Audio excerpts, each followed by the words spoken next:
Good afternoon, guys, and welcome to the podcast. I'm really delighted to introduce Nichole from Houston, and she is the CEO of SOS Franchising. We're going to hear all about what it is, what she does, and how to connect with her. This podcast is great for small businesses showcasing their work, and so Nichole, welcome.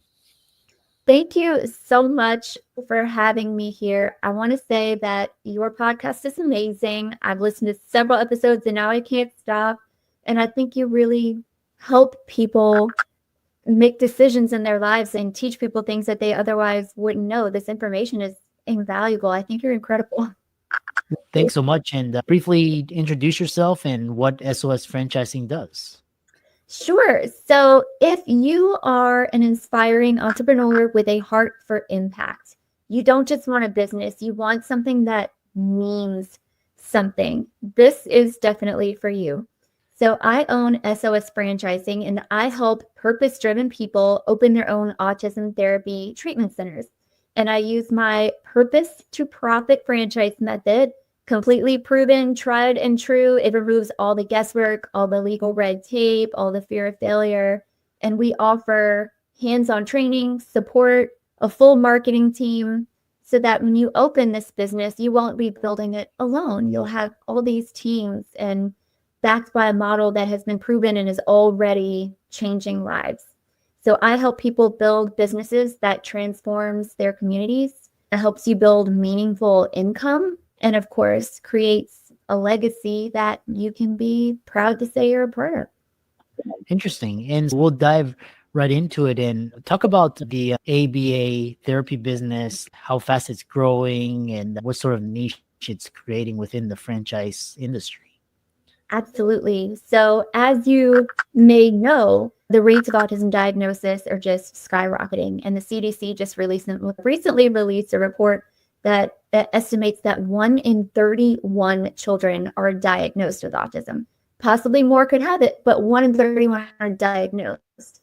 And of course, the biggest question people ask me are more kids with autism now than there were back then. I don't know if there were more or less kids back then, but we're finding them now. And the fact is that all of these kids need treatment. And because the rate of diagnosis is exponentially growing, the number of providers that are opening treatment clinics for these kids are not keeping up with the demand. So nationally, if you add up all the kids that have autism that need the treatment and all the number of providers that offer it, we only meet 33% of the demand. And so 66% of kids that need the therapy either can't access it, they're on wait lists for years and years, or there just no providers anywhere near them. I am an autism mom, and I experienced said wait lists, and I opened the very first Success on the Spectrum 10 years ago for her, noticed how great the need was, and decided to franchise, and I am the very first franchise for autism treatment in existence. Interesting. Yeah, my cousin has autism, and I think I have a little bit of a spectrum of Asperger. I lie on that spectrum. The other question I have for you is with these, you obviously talked about this great needs. And so talk about what type of franchise individual or business owner, entrepreneur would be the great fit for this type of franchise. So we have a lot of people that are interested in businesses that help children. It's such a noble cause, right? People who were previously pediatricians looking to get out of the whole medicine portion, being stuck in a clinic, people who own daycares enjoy franchises like this, and some people who have the preschools. These things are a little bit different than what we offer. So the kids with autism typically need therapy 40 hours a week. So they come to us instead of school. And just like a daycare, mom drops you off in the morning, picks you up in the afternoon, but insurance reimburses for the child's time at our clinics. And whereas a daycare, you could probably get $2,000 a month from parents to pay for tuition, insurance pays $10,000 a month for ABA therapy, which is what we do. It's at the golden standard for autism treatment. And these kids getting ABA therapy need one-on-one instruction, because unlike a classroom where there's one teacher and 30 kids, you can't cater to the needs. Every autistic kid is different. They can be very high functioning verbally, but not functionally, or they'll be very good with education, but not very good with this or that. And so every curriculum we build is completely personalized to that kid, and each one gets their own technician working with them at all times. Yeah. It's a very high people model. And so we're looking for people. It's a people business. We need people skills to come in and run the employees and talk to parents. Yeah. You meant you love the ABA therapy, and again, a lot of the ABA therapy industries is dominated by private equity groups. And what makes SOS different? Lots and lots of private equity. It's a very hot merger and acquisition sector. ABA is actually the fastest growing sector in the medical industry right now. And so PE sees all this ability to make profit, and they're building these huge companies. And of course, like all PE, quality goes down and profit goes up, and they treat their employees like trash. And so SOS Franchising, or Success on the Spectrum, the brand, is very different because each location is individually owned. We require owner operators, and so the CEOs are going to actually be reachable. It's not some billing department out in the distance that screws you and hands you the bill and says, go kick rocks. We're actually here to talk to parents and to comfort them and to give personalized care to these scared parents, terrified parents, and their children. So I think that personal touch means everything to a frightened parent with a child that's freshly diagnosed, but also having the CEO on site, you tend not to sacrifice the quality for the dollar, because the kid is in front of you and you see them 8 hours a day and you fall in love with these kids. And when you hear them say their first word or the first time they try something other than a chicken nugget, I mean, your heart comes out of your chest. There's not a dry eye in the room. It's absolutely incredible to be a part of something where you actually see your patient getting better. You see them making profit and you really feel, God, look at the difference that I made. It's incredible. Yeah. You mentioned favorable government regulations, and the other kind of question is I know for parents or listeners or viewers that, have kids with autism or are on the spectrum, they can check out your programs. For investors, they're always looking for kind of a growing market, crisis resistant. And so what sort of risks or crises or tailwinds would be applicable to SOS? Fantastic question. So because we are a medical service, we are essential healthcare. And during COVID, we were able to stay open and continue serving our clients. We do not rely on disposable income. Parents don't need to be able to afford the daycare to come here. Even Medicaid pays just as well as the commercial Blue Cross Blue Shield policies. And so any parent is able to afford ABA therapy. It doesn't rely on them keeping their job or having disposable income. It doesn't matter if COVID has a lockdown or not. It is essential healthcare. So it's essentially recession-proof. And nothing is 100% guaranteed, of course, but compared to the restaurant industry, I think it's 40% of businesses close in the first year and 60% after that. I have never once, we have currently 66 open and running locations. We've never had a financial failure, not even close. It's a steady, guaranteed payment. And it's behavioral health. It's quite a bit easier to collect from insurance rather than as opposed to cardiology or any other kind of medical doctor. It's a little bit easier. HMOs pay the same as PPOs. It's just a flat rate you get assigned by the state. Very easy. You get pre-authorization for up to 6 months at a time. And because you're seeing the same kids all day, every day, and it becomes very repetitive, very easy. There's 4 billing codes. 4. So it's very easy, and you're guaranteed to get paid. There's no parent that's going to walk away and stiff you. Insurance has to pay. Interesting. The other, because you mentioned Medicare, Medicaid, and a lot of these government-sponsored programs, and obviously with Trump, how are you dealing with that sort of tailwind or headwind? Everybody is so scared about all of these changes, and understandably. ABA therapy, the sector of behavioral health, is in such high demand. It would be absolute political suicide for anyone, any governor, any mayor, any president to ever suggest cutting the budget for ABA therapy. It's a huge topic in the news, right? Autism is suddenly very trendy. And so it gets a lot of attention. And so year after year, since I've started the company, which 10 years, every year our reimbursement rates get higher and higher. Every single year it goes up, which is the opposite of most medical practices. I think all doctors get paid less and less to do the same thing every year. But this is going the opposite way. And it's because of the demand. And we're nowhere near to meeting this demand. We'll never meet the demand in my lifetime, ever. The rate of diagnosis is going up. And what's interesting is United Healthcare, probably in efforts to have an excuse to not pay for ABA therapy, they did a study. And they said, we're paying all this money, $10,000 a month, for years of this kid's life.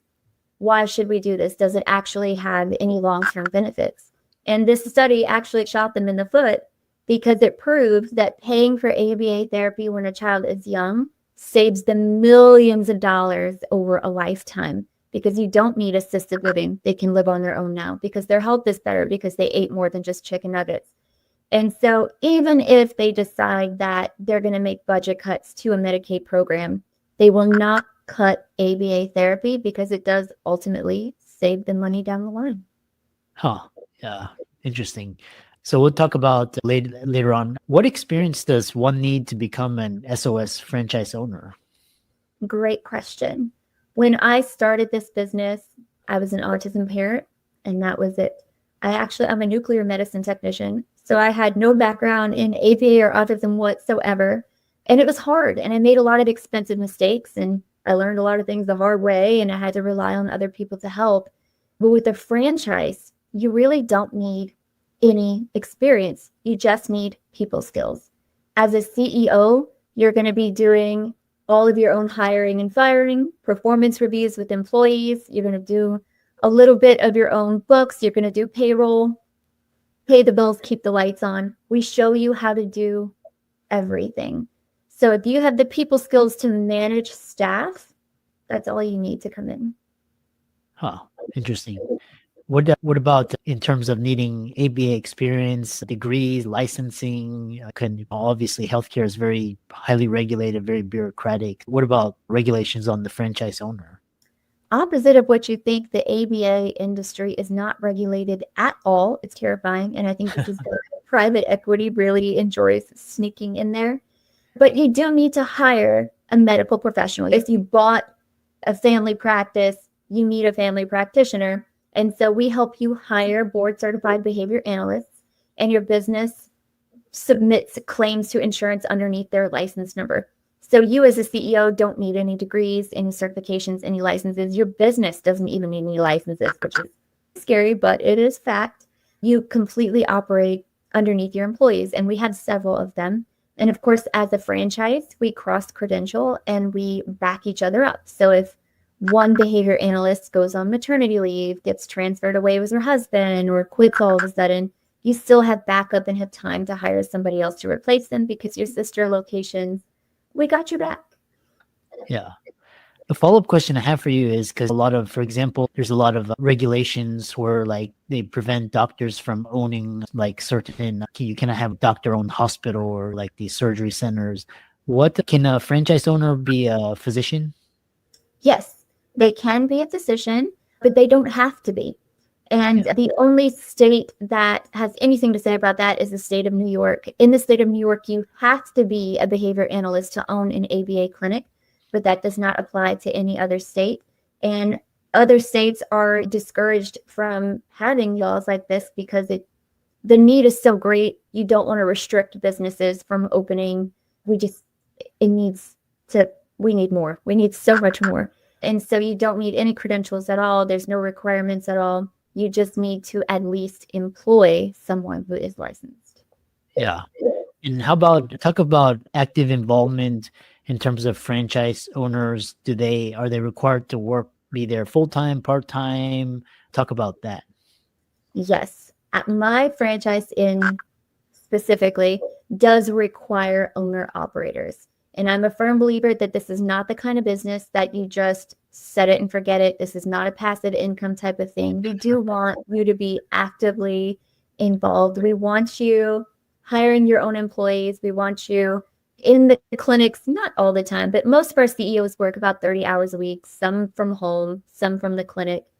But basically, because I'm not a provider myself, the things that I do when I walk inside of my own clinic, I say hello to my employees, I fuss at who needs to be fussed at, and I'm basically janitor and maintenance at that point. I'm changing light bulbs. They come to me to fix the internet when it has I'm IT at the clinic. But your employees always look to the owner to fix their problems and answer their questions.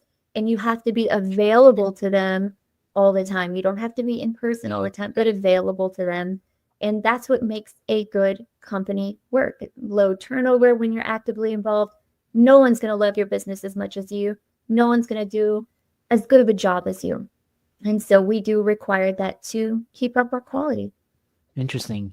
So talk about just approximate cost to sign up, and talking about length and financing and what support you provide for franchisees. Absolutely.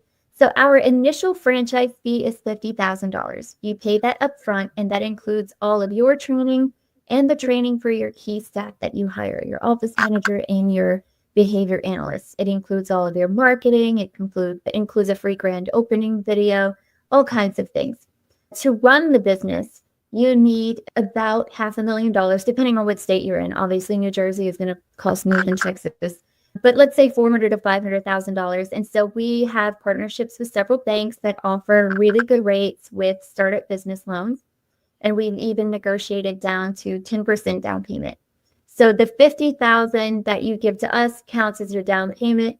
The bank funds the rest, which is really great. And that $500,000 or $400,000 includes all of the startup costs plus 6 months of operating expenses. And to make profit, you only need about 8, 9, 10 clients, which you can get very easily. So obviously, most of our centers reach that cash flow point at about the 5 or 6 month mark. Interesting.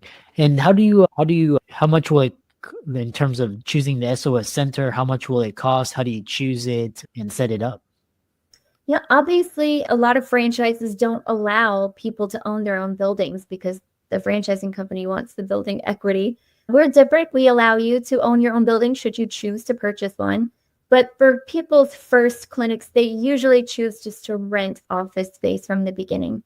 So we have a whole real estate team that helps you choose the correct or appropriate area for your clinic. We help you design the layout. We offer you a lot of hands-on assistance to make sure you're in the right spot and have the right number of rooms to efficiently fit as many kids as possible into that space. Yeah, interesting. So people that are interested, inspired by this podcast, either listening or viewing, and where could they go to find more resources, either YouTube or blog or podcast, and learn more about SOS? Absolutely. We have a wonderful website. You can either visit successonthespectrum.com or you can go to sosfranchising.com. And we have a ton of learning materials and videos that you can watch that explain every facet of the process, how to become a franchisee, how much support you'll be getting, and what to expect throughout the entire process. We do have several YouTube channels as well that tell you what ABA is and help give you a better picture of what life as a CEO would look like. Wow. But we do have a very special offer today. We have a phone number on our website. It is 832-975-1999. If you text the word podcast to this number, 832-975-1999, then we have a special offer just for you. Every franchisee or potential franchisee that is very serious and is a good fit comes on what we call a discovery day. And so if you text podcast to that number, we will buy a flight to Houston for you to tour our headquarters and spend a day with me and do an in-person discovery day where we view what the buildings look like. We let you see the kids running around, give you an example of what life as a CEO in an SOS center would look like. And we help you make your decision. Is this for me or no? So that's the great offer we have for your listeners today. Wow. Thanks so much for interesting, and it's always great to hear about new endeavors and ventures. And thanks so much for coming on and sharing your expertise. I appreciate your hospitality and I love the show. Again, guys, if you have not given Dr. Lou a 5-star review already, please go and do that now. We love the information that we get from you and we hope to build futures together with you.